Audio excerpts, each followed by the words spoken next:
한 주간 하나님께서 저와 우리 성도님들을 지켜주심을 감사드리고 또 우리가 주님 안에서 완전히 회복되는 예배가 되기를 바랍니다. 연애와 결혼은 다릅니다. 연애는 좋아하는 감정을 가지고 사귀는 겁니다. 결혼은 그런 마음도 있어야 되지만은 상대방에게 자기 인생을 맡기는 헌신이 있어야 되고 또 책임지는 관계입니다. 또 이 결혼했다고 해서 다 되는 것이 아니고 또 결혼 생활은 훨씬 더 어려운 차원의 문제입니다. 결혼했다고 해서 다 된 것이 아닙니다. 이제부터 진짜 결혼 생활이 시작이 된 겁니다. 두 사람이 서로를 알아가면서 평생 하나 되도록 노력을 많이 해야 됩니다. 자기 생각만 한다든지 자기 주장만 하고 고집만 피운다면은 얼마 가지 못해서 결혼 관계는 깨지게 되는 겁니다. 반대로 해야 됩니다. 자기를 계속 깨뜨려가면서 배우자 세계 속으로 자꾸 들어가줘야 됩니다. 그러니까 결혼은 자기를 주장하는 것이 아니고 계속 자기를 부인하는 그런 과정을 통해서 부부가 하나가 되고 가정이 만들어지는 겁니다. 여러분, 신앙의 첫걸음은 무엇이냐? 신앙에서 제일 중요한 것은 예수님이 누구십니까? 하는 것을 반드시 알아야 됩니다. 이건 모르고 해봐야 아무 소용없습니다. 예수님을 알고 예수님을 신뢰하고 예수님을 사랑하고 예수님께 자기 인생을 맡기는 것입니다. 그래서 신앙에서 제일 중요한 것은 고백입니다. 예수님을 나의 주, 나의 구주로 영접하겠습니다. 이게 핵심입니다. 이 신앙 고백을 통해서 예수님과 결혼을 하는 겁니다. 그런다고 해서 신앙 고백을 했다고 해서 또 다 되는 건 아닙니다. 이때부터 결혼했으니까 예수님하고 평생 같이 살아가야 됩니다. 예수님께 맞춰야 되고 예수님과 동행해야 되고 예수님께 물어봐야 되고 예수님 지시도 받아야 되고 또 예수님께 사랑도 많이 받아야 되고 모든 것이죠. 모든 것. 그래서 신앙에서 제일 중요한 것은 예수님을 아는 겁니다. 머리로 알면 안 되고 체험적으로 알아야 되고 인격적으로 알아야 됩니다.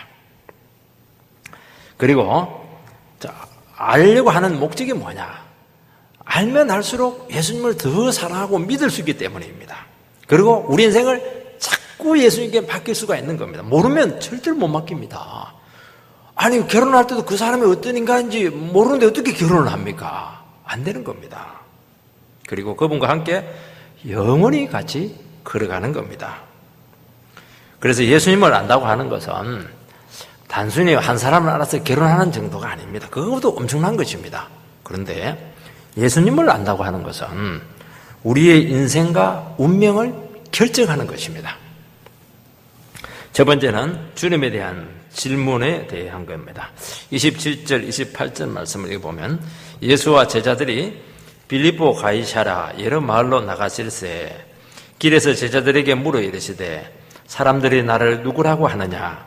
제자들이 여짜와 이르되 세례 요한이라 하고 들으는 엘리야 들으는 선지자 중에 하나라 하나이다. 여기 보면 이제 빌립보 가이사랴 지방을 지나셨다 지명이 나옵니다. 이 빌립보 가이사랴는 팔레스타인 그 북쪽 끝에 있습니다.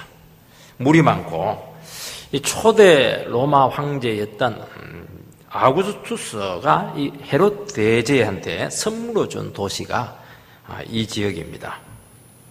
그러니까 이 도시는 그때부터 아주 비약적으로 발전을 하게 됩니다. 이제 헤롯 대왕이 죽고 나서 그 아들 헤롯 빌립에게 그 땅을 정려를 합니다. 그래서 이 헤롯 빌립은 분봉왕이다. 정려를 받아서 일정한 부분만 통치하는 왕을 분봉왕이라고 이렇게 합니다. 이 헤롯 빌립은 로마 황제에게 잘 보이기 위해서 자기 이름하고 로마 황제의 이름에 가이샤라 그 두 개를 붙여서 빌립보 가이사랴 이렇게 지명을 바꾸게 됩니다. 이 도시의 이름을 통해서 알 수 있는 것은 이 도시는 로마 황제와 그 지역의 왕의 이름을 합해서 지었을 정도로 왕들의 모든 명예가 다 총결합되어 있는 지역이 가이사라 빌립보 지역입니다. 그곳은 바알 숭배의 중심지였고 이 판신이라고 하는 그 신전이 그곳에 있었다고 하고 로마 황제를 신으로 모셨던 그런 곳입니다. 그러니까 세상 중에 새 세상이요. 정말 요지경 중에 요지경이요. 정말 신도시 같은 아주 그런 앞선 도시였던 것입니다. 예수님께서는 이 지역을 지나가시면서 여기 오포 이런 데 아닙니다. 서울에서 명동과 같은데 그 지역을 탁 가면서 얼마나 그 비가 번쩍합니까? 의도적으로 제자들에게 질문을 합니다. 사람들이 나를 누구라 하느냐? 그렇게 묻습니다. 예수님의 이 질문은 예수님에 대한 평판을 알고자 하기 위해서가 아닙니다. 사람들이 예수를 메시아로 받아들이고 있는지 조바심이 나가지고 또 아니면 내가 얼마나 능력이 많고 하나님의 아들인데 자기를 나타내고 자랑하기 위해서 물으신 것이 아닙니다. 사람들이 우리 자신들을 무시하면 안 믿어줄 때 우리는 뭐라고 합니까? 내가 누구냐? 그렇게 묻습니다. 자녀들이 아빠를 무시하게 된다면 아빠가 누구니? 이렇게 할 때는 지금 아빠의 정체성이 지금 위치가 지금 흔들리고 있는 겁니다. 예수님께서는 그런 의도로 제자들에게 묻지 않았습니다. 인생들이 예수를 어떤 분으로 알고 받아들였냐 하는 것은 인생 전체를 결정하기 때문인 것입니다. 예수를 안다고 하는 것은 삶과 죽음의 문제가 달려 있습니다. 이 생의 운명을 결정을 합니다. 영원한 지옥에서 우리를 구원해 주기 때문에 예수님은 사람들이 나를 누구라 하느냐 그런 질문을 던진 것입니다. 예수님께서 진정한 하나님의 아들이고 죄인들의 구세주라는 것을 알고 믿고 확신하게 된다면 그 사람은 인생 전부를 건진 겁니다. 나는 지금 형편없이 힘들게 살아가고 있는데요. 상관없습니다. 아직 결혼도 못했는데요. 취직도 못했는데요. 중요한 게 아닙니다. 예수를 알면 인생이 성공으로 끝난 겁니다. 그 자체로 끝난 겁니다. 이 생과 내세가 보장이 되는 겁니다. 우리는 결혼만 잘해도 저 여자는 팔자 고쳤네. 이 팔자 고치는 게 아닙니다. 비교가 안 되는 겁니다. 천국의 모든 보물을 우리는 다 이미 가지고 약속받은 그런 상속자가 되는 겁니다.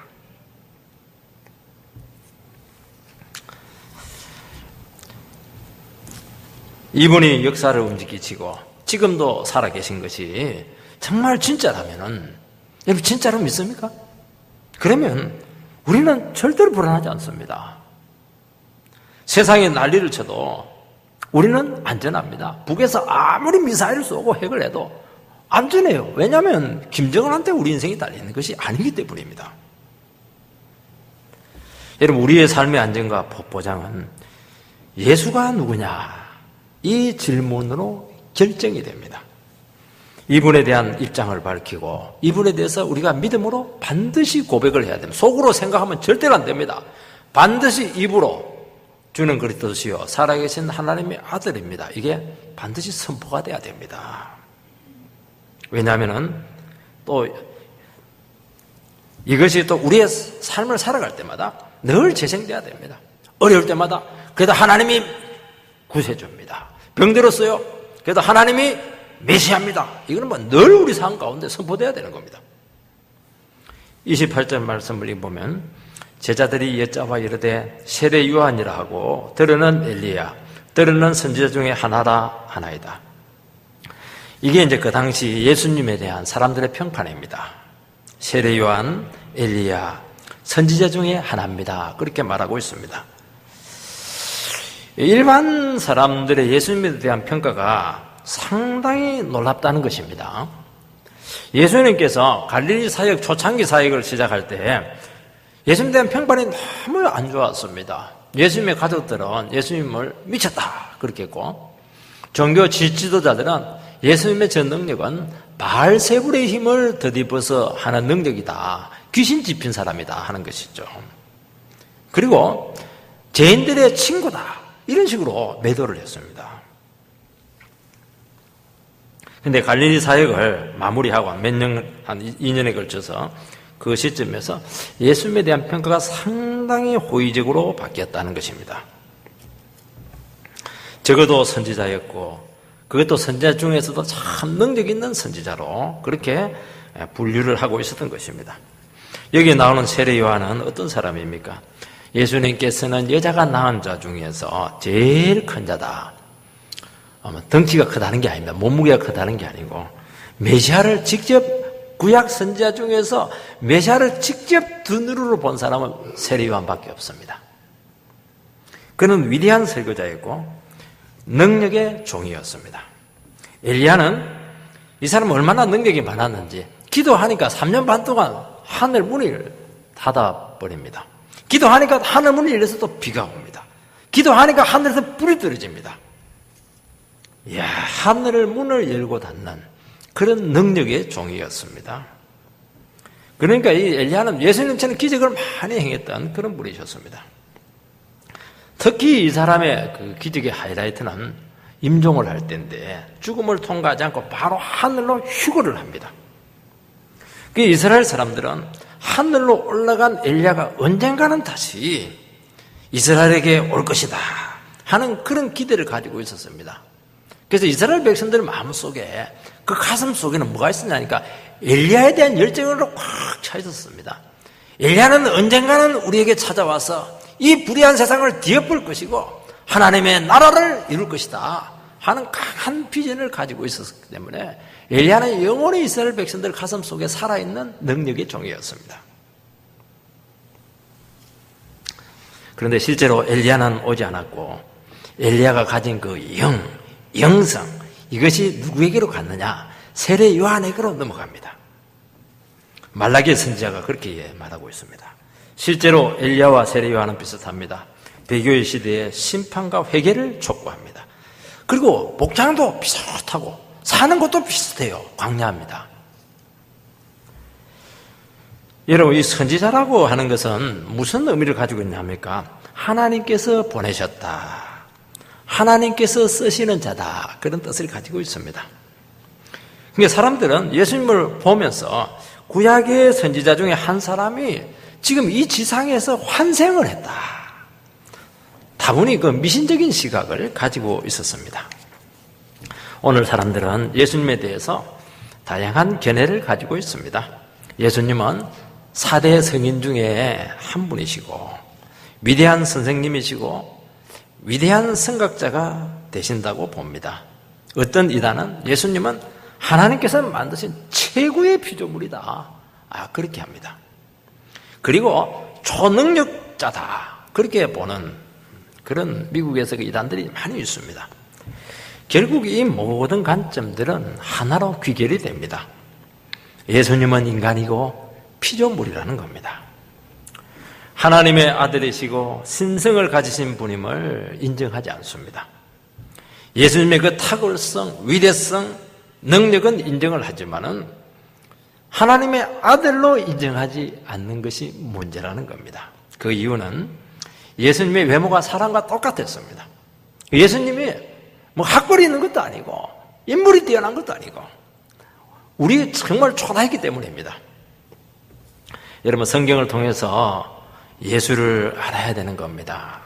그런데 사람들은 평판을 통해서 소문을 통해서 아니면 자기가 가지고 있는 선입견을 가지고 예수님을 판단하고 안다는 겁니다.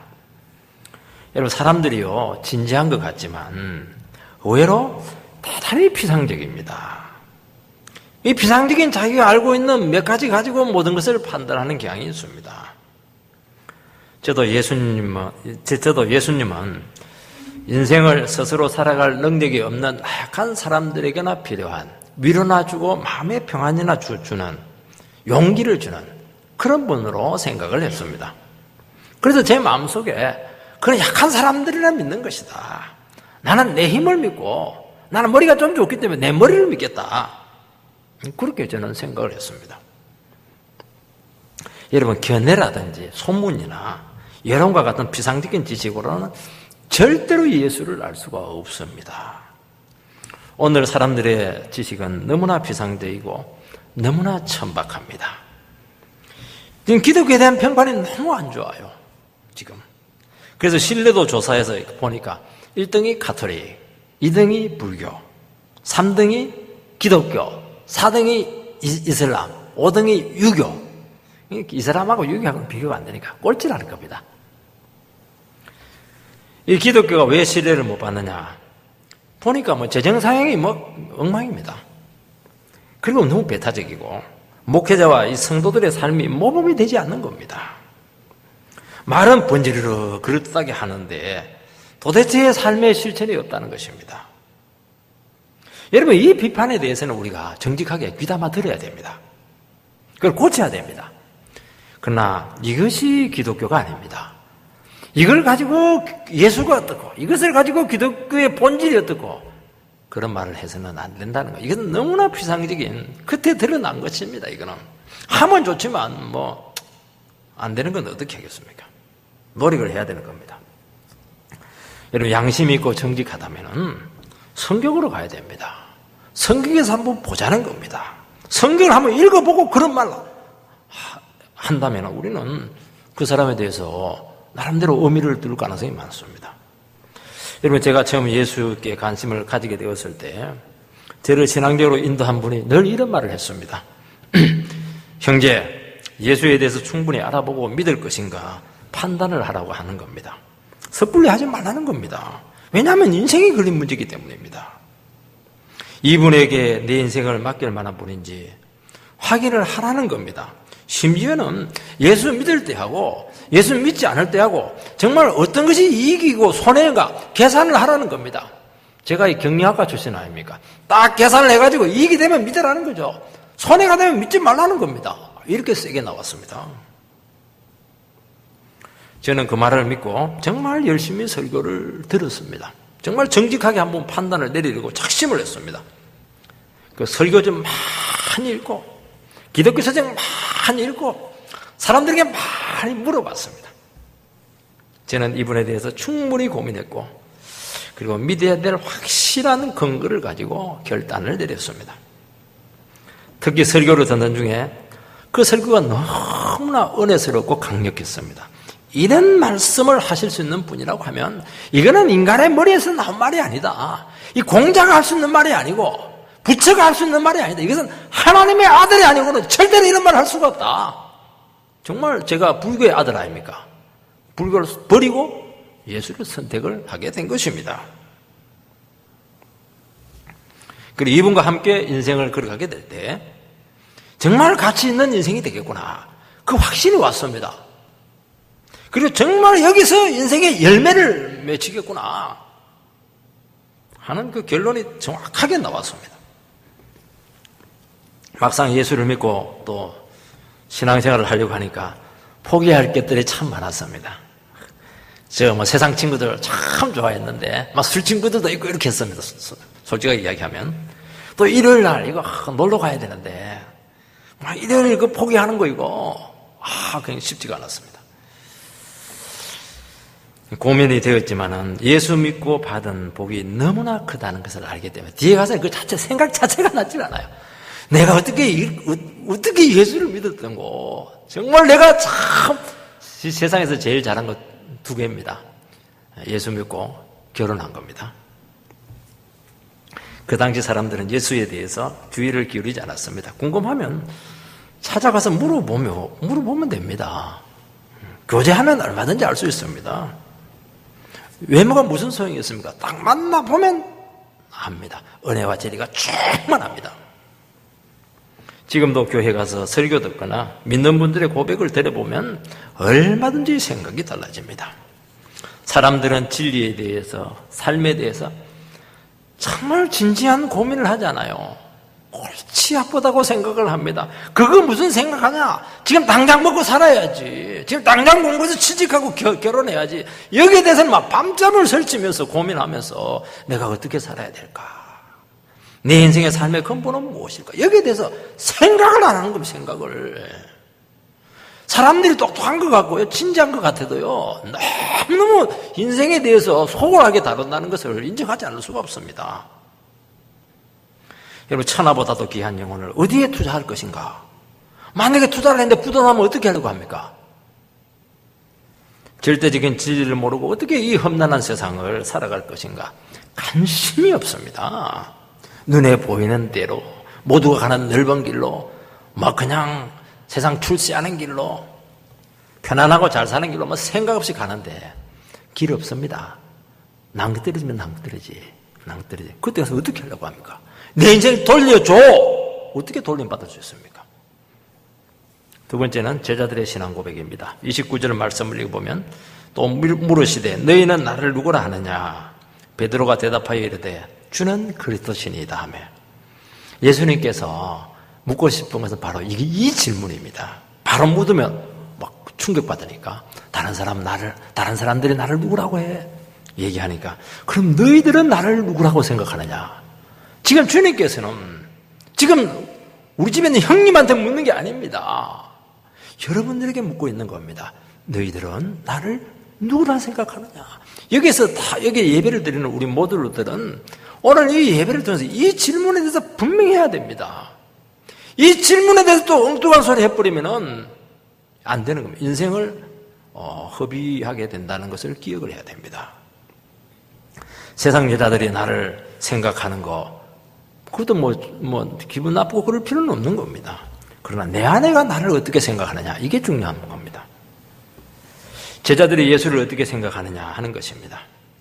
우리는 결정적인 순간에 고백을 안 합니다. 고백을 해야 되는데 다른 사람 이야기하면서 정작 자기 자신의 속을 딱 숨깁니다. 핑계를 대고 다른 사람 뒤에 자꾸 숨으려고 합니다. 오늘은 절대로 그렇게 하지 마시고 하나님 앞에 정말 나의 인생에 있어서, 내 인격 중심에 있어서 예수가 누구냐, 여기에 대한 분명한 고백이 있게 되기를 바랍니다. 여러분, 신앙은 자기 고백입니다. 신앙 고백 없이 제자의 길을 못 갑니다. 주님께서는 사역의 기로에서 제자들에게 생각을 물었습니다. 딱 중간점검. 너희들이 나와 그렇게 말씀을 많이 듣고 기적도 많이 보고 그랬는데 좋다, 입만 벌리고 있지 말고 너희들은 나를 어떻게 생각하느냐, 지금 묻고 있는 것입니다.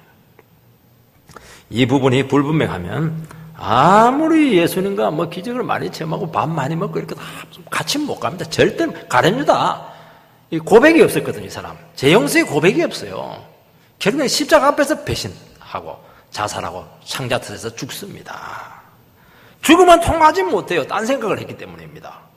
예수님이 하나님의 아들로 알고 죽어도 같이 가야 되는데 못 가면, 죽음 앞에서는 못 갑니다. 신앙은 인격적이고 주관적입니다. 내가 중요하지 내 아내가 목사님이 고백하는 예수가 아닙니다. 아내 치맛자락 잡고 천국 갈 생각하지 마시기 바랍니다. 내가 그분을 만나야 되고, 내가 그분을 사랑하고, 내가 그분에게 내 인생을 드려야 되고, 내가 정말 사랑의 고백을 그분에게 드려야 되는 겁니다. 베드로는 주는 그리스도십니다 고백합니다. 즉각적이고 단호합니다. 생각할 여지가 없고 조금도 머뭇거리지 않고 바로 나왔습니다. 집에 가서 한번 생각해보고 내일 와서 다시 대답하겠습니다. 그거는 대답하지 않는 겁니다. 고백이 없는 겁니다. 정답을 알고 핵심을 아는 사람들은 군두더기가 없어요. 머뭇거리지 않습니다. 바로 이야기를 합니다. 당신 왜 이 사람과 결혼했습니까? 질문을 아마 받을 때가 있을 겁니다. 30분만 대답을 기다려 주십시오. 이 사람은 준비 안 된 결혼을 한 겁니다. 어떻게 해야 됩니까? 나는 사랑했기 때문에 결혼했습니다. 바로 나와야 되는 겁니다. 돈이 많았어요. 인물이 좋았어요. 머리가 좋았어요. 내가 원하는 스타일은 아닌데 억지로 엄마가 떠밀려 가는 바람에 결혼을 했습니다. 그러니까 결혼이 엉망이에요. 그렇게 해가지고 결혼 될 리가 있습니까? 절대로 결혼 안 됩니다. 결혼이 얼마나 어려운데요. 목숨을 걸고 같이 걸어가야 결혼 생활이 되는 것이지, 돈 보고 결혼하고 외모 보고 결혼하고 그래가지고 어떻게 인생의 고난의 터널을 극복하려고 합니까? 돈 없으면 위기가 와요. 병 걸리면 위기가 와요. 사랑하면 간단한 겁니다. 머리에 팥불이 되든지 죽이 되든지 밥이 되든지 끝까지 가는 겁니다. 복잡할 거 하나 사랑하기 때문에 사랑한다는 건 다 받아준다는 겁니다. 그 사람 사적이 필요 없는 겁니다. 인간적인 조건 아무도 상관이 없다는 겁니다. 여러분 신앙 고백이 분명하면 끝까지 주님을 따라갑니다. 우리가 복음을 전할 때 교회에 나오라고 합니다. 예수 믿으면 참 좋아요. 또 밥도 사주기도 하고 또 좋은 친분 관계를 맺기도 하고 어떻게 하든지 예수 믿게 해야 되니까 그것도 참 귀한 겁니다. 그러나 그거 가지고는 안 됩니다. 복음을 전하고 그 사람 입에서 신앙 고백을 하게 하고 영적 기도를 해줘야 되는 겁니다. 하나님께서는 당신을 사랑합니다. 당신에 대한 아름다운 계획을 가지고 있습니다. 우리는 다 양 같아서 제 길로 갔습니다. 나를 만드신 하나님을 우리는 불신하고 불순종한 죄가 있습니다. 하나님은 우리를 사랑하셔서 독생자를 보내어서 십자가에 달려 죽게 했습니다. 3일 만에 부활해서 죽을 인생에게 생명의 길을 열어주었습니다. 우리가 예수를 믿지 않으면 죽음이요 지옥 형벌밖에 없습니다. 예수를 하나님의 아들로 믿고 구주로 영접하면 영생을 얻고 천국에 들어갈 수가 있습니다. 마음을 열고 주님을 나의 구주로 영접하시기 바랍니다. 그때 눈물 탁 흘려 아멘. 그리고 응답을 받고 손을 잡고 영적 기도를 하면 사람이 완전히 달라집니다. 여러분 예수를 영접하고 거듭나고 중생해야 그 다음에 있는 겁니다. 태어나지도 않는데 밥을 어떻게 먹입니까? 태어나지도 않는데 어떻게 운동을 시킵니까? 태어나야 되는 겁니다. 그때부터요 설교가 귀에 들어오고 은혜가 무엇인가 하는 것을 알게 되고 눈물을 흘리기 시작하고 그때부터 그런 말을 배우기 시작하는 겁니다. 여러분 교회 오지 말라고 해도 와요. 왜 교회를 이렇게 오는 게 힘듭니까? 고백이 불분명한 겁니다.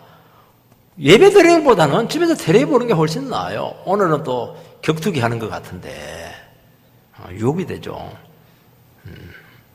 교회 와서 예배 드리지 않으면요 하루도 살아갈 수가 없는 겁니다. 여러분 신앙 고백이 없고 주님을 영접하지 않으면 예배 시간이 고문입니다. 설교는 왜 이렇게 길고 또 무슨 말인지 알아듣지를 못하는 겁니다. 영접을 왜냐하면 감각이 없으니까 죽었으니까요. 시간 낭비밖에 되지 않는 겁니다. 꼭 영접하시기 바랍니다. 신앙 고백은 인간의 힘으로 안 됩니다. 하나님이 가르쳐줘야 됩니다. 베드로의 고백을 할 때 하나님 주님께서 뭐라고 했냐? 바요나 시몬아 네가 복된 자다. 네 놀라운 고백은 혈육이 가르치는 것이 아니고 하늘에 계신 네 아버지께서 가르쳐 주었다. 마태복음 16장에서 말씀하고 있습니다. 여러분 인간의 입으로 주를 그리스도로 고백할 인간은 없습니다. 인간의 지식들 경험으로 안 됩니다. 하나님께서 계시를 해줘야 됩니다.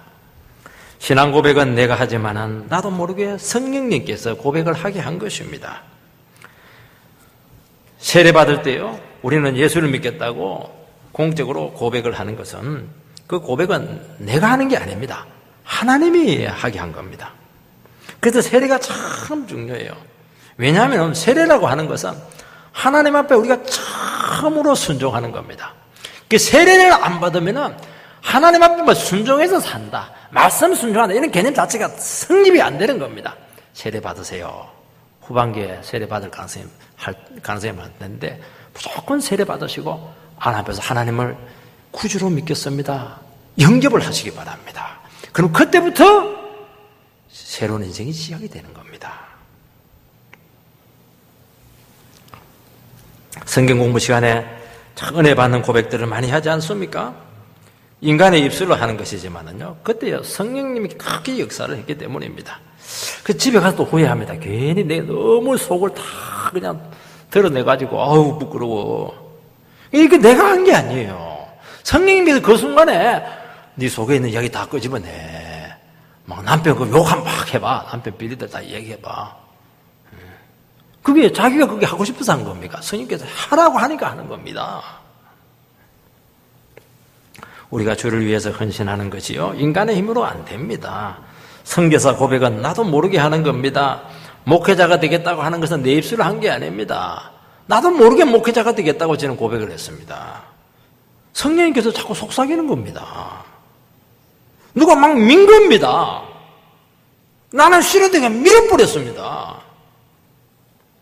성령님의 강권적인 역사로 큰 은혜를 주었기 때문입니다.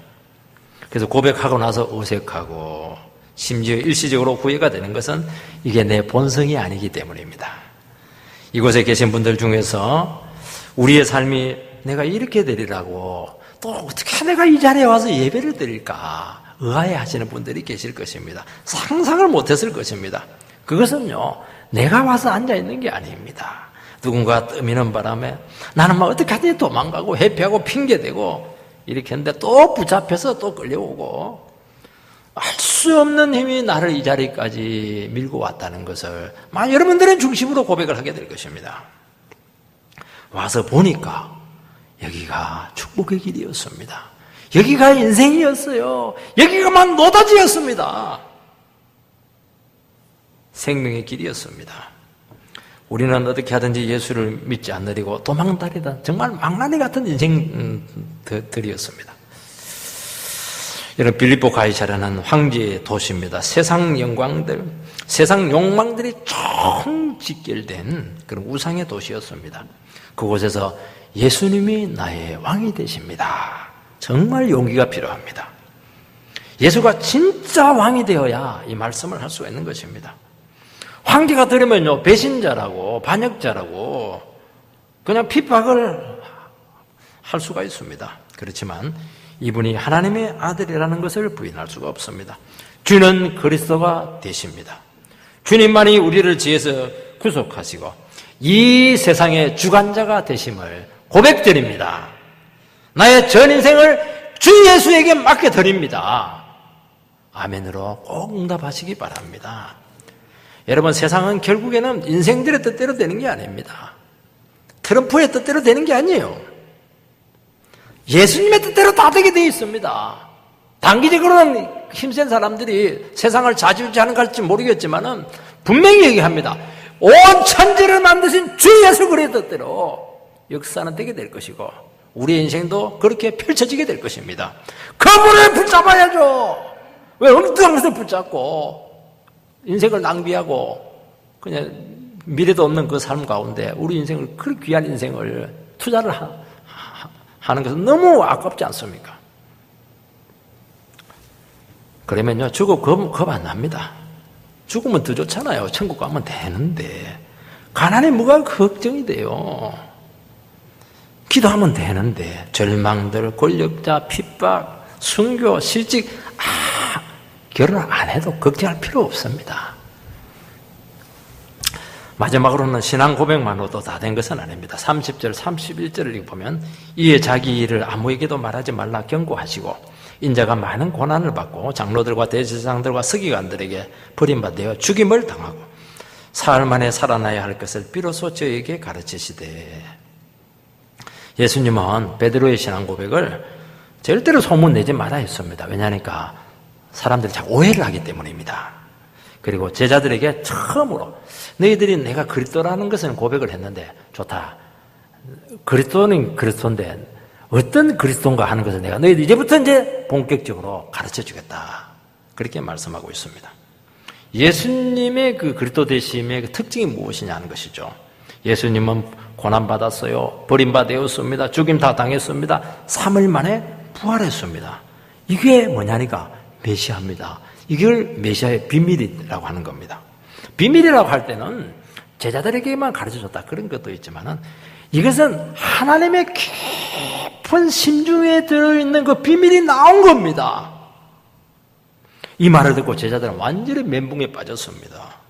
왜냐하면 그들이 생각한 예수님이 아니었습니다. 그들이 생각한 예수님은 이 세상에서 잘 살아가는 예수님입니다. 근데 예수님이 막 죽임을 당하고 두들겨 맞고 이렇게 한다니까 막 완전히 패닉 상태에 빠지게 되었습니다. 아니에요. 그런 예수님 싫어합니다. 여러분, 하나님의 아들이 이 세상에 오셔서 고난받고 십자가에 달려 순환받는다는 것은 이것은 성부 하나님과 성자 하나님만 아는 비밀스러운 지식입니다. 우리의 구원은 창세전에 아버지와 아들이 죄인들을 구속하기로 계획하시고 아들을 인간의 모습으로 보내어서 그 몸으로 죄를 대속하셔서 인류를 구속하시는 이것입니다. 그래서 이것이 중요한 이유가 뭐냐니까 우리에게 온 이 구원이라고 하는 것은 적극적으로 이렇게 저렇게 하다가 안 되니까 그냥 이런 방법을 썼다 그렇게 하는 것이 아닙니다. 철저하게 하나님의 계획에서 주도 면밀한 구속 섭리에서 왔다는 것이니까 인간의 머리에서 나온 것이 아니죠. 그래서 우리에게 온 이 구원은 완전하고 영원하고 절대로 실패하지 않습니다. 나는 구원받아서 천국 백성이 되는 다시 지옥에 떨어질 수 있습니까? 절대로 안 돼요. 죽여서라도 천국 데려가는 겁니다. 하나님의 구원 계획을 아무도 이해하지 못했습니다. 하나님의 아들이 고난받는 종으로 온다고 하는 것은 이 세상에 없는 겁니다. 이런 것은 이 사상에도 없고 철학에도 없고 개념 자체가 없는 겁니다. 어떻게 하나님의 아들이 와가지고 두들겨 맞고 십자가에 달려 비참하게 죽습니까? 사형수로. 하나님의 아들 와가지고 왕궁에 와가지고 천지를 주름 잡다가 세상을 구원해야 되죠. 어떻게 죽습니까? 그건 말이 안 되는 겁니다. 이 세상에 이런 개념 자체가 없는 겁니다. 인간이 기대한 구원은 이 세상에서 좀 더 잘 되고 눈에 보이는 축복을 좀 더 많이 받고 어려움에서 구출받는 그 정도입니다. 근데 여러분, 아니죠. 구원은 우리가 죄 용서 받아서 하나님의 모든 부유와 축복을 내 것으로 받아 누리는 것입니다. 이것을 어려운 말로 영생이라고 하는 겁니다. 주님께서는 단지 공부 잘하는 못하는 사람 좀 도와서 공부 잘하게 하고 가난한 사람 도와서 좀 더 나은 집에 사는, 물론 그것도 있지만은 그거는 너무 이거는 약한 것입니다. 이거는 인간도 할 수 있는 겁니다. 이 세상에 없는 천국의 삶을 누리게 하고 아버지께 있는 모든 부여를 나의 것으로 받아서 이 세상에서도 정말 능력 있게 살아가는 것입니다. 인간의 죄가 이 모든 축복을 맡고 있었기 때문에 아들 대신 예수님께서 우리의 죄값을 대신 지불을 하시게 된 것입니다. 그래서 예수님의 고난과 죽음 위에 우리의 축복이 온다는 겁니다. 이번 정권은 막 앞에 지지난 참여 정권에서 한 사람의 그 자살로 망해가던 자기 사람들의 정치 생명을 다시 살려놓은 결과로 탄생한 정권입니다. 그 한 사람이 자기 사람들의 모든 죄를 안고 그냥 죽었기 때문에 죽었으니까 죄를 물을 수가 없는 겁니다. 하나님의 아들 되신 예수님께서는 죄가 없으신 분이셨습니다. 이분의 죽음은 우리의 모든 죄와 허물을 다 가져가시고 우리에게 새로운 생명을 주었고 새로운 세계를 펼쳐주었고 새로운 인생을 선물로 공짜로 주었습니다. 우리가 예수를 하나님의 아들로 나의 구주로 영접하기만 하면은 이 엄청난 부여를 공짜로 나의 것으로 삼을 수가 있는 것입니다. 죄 용서받고 천국 가고 하나님 자녀 되고 이기지 못할 고난이 없고 응답받지 못할 기도가 없다는 것을 말씀하고 있습니다. 천문을 여는 기적을 우리는 날마다 체험하게 될 것입니다. 32절 33절에 보면 드러내놓고 이 말씀을 하시니 베드로가 예수를 붙들고 항변하며 예수께서 돌이키사 제자들을 보시며 베드로를 꾸짖어 이르시되 사탄아 내 뒤로 물러가라. 내가 하나님의 일을 생각지 아니하고 도리어 사람의 일을 생각하는도다 하시고 베드로는 예수님이 죽으러 간다고 하니까 충격을 받으면서 막 화를 내면서 안 됩니다. 야단을 칩니다. 위대한 신앙 고백이 전부가 아닙니다. 예수를 구주로 고백한 것으로 다 된 것이 아닙니다. 그 고백을 나의 고백이 되게 해야 되는 겁니다. 나의 것이 돼야 됩니다. 여러분, 예수 믿으면 다 된 것이 아닙니다. 이제부터 본격적인 믿음의 삶이 시작이 된 겁니다. 베드로는 이 세상에서 영광만 생각했지 고난을 통과한 영광을 몰랐습니다. 고난, 버림받음, 죽임당함 다음에 부활이 오는 겁니다. 고난과 영광 사이에는 어마어마한 수렁이 지금 있고 깊은 계곡이 있고 그 수렁을 통과해야 되고 그 계곡을 건너야 되는 겁니다.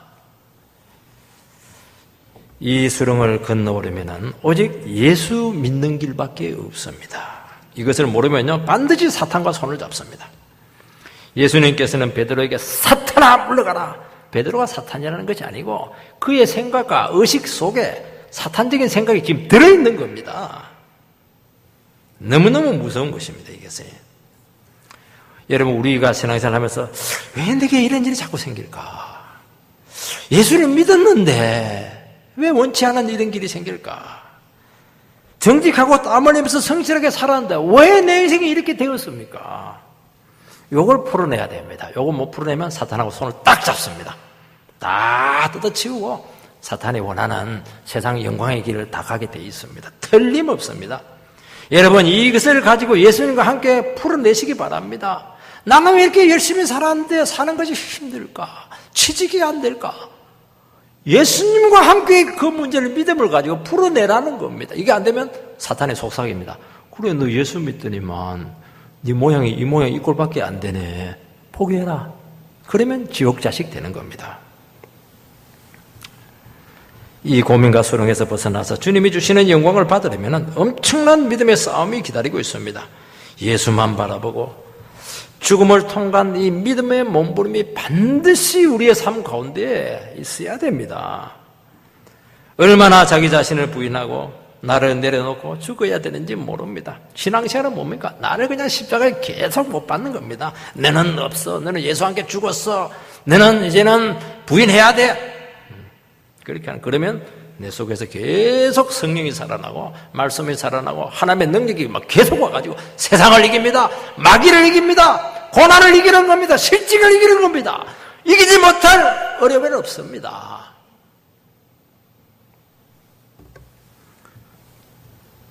예수님은 사단아 내 뒤로 물러가라 책망했습니다. 베드로의 생각, 고난 없는 영광만 생각한 그 생각 속에 사탄의 냄새를 맡으셨습니다. 베드로가 하나님의 일을 생각하지 않고 사람의 일을 생각한다고 말씀하셨습니다. 우리가 하나님의 영광을 얻으려고 하면은 지금 이 순간 내 생각을 버리시기 바랍니다. 내 계획들과 아무 소용없어요. 그거 내 가치관 그거 다 버리시기 바랍니다. 우리식으로 말하면 좀 비속어로 말하면 개똥철학입니다. 그거 하나님의 생각과 하나님의 시각으로 모든 문제를 바라보고 해석하고 순종하시기 바랍니다. 진리를 붙들고 씨름하고 내 생각과 내 욕심을 끊임없이 내려놓으시기 바랍니다. 세상적인 관점이 아니고 하나님의 관점으로 모든 것을 살아가는 것입니다. 자기 자신의 인생을 예수께 맡기고 나를 내려놓으시기 바랍니다. 여러분의 삶 가운데 기적으로 점철되는 정말 위대한 삶이 여러분 미래 속에 펼쳐지게 될 줄을 주님의 이름으로 축복합니다. 꼭 그렇게 될 줄 믿습니다.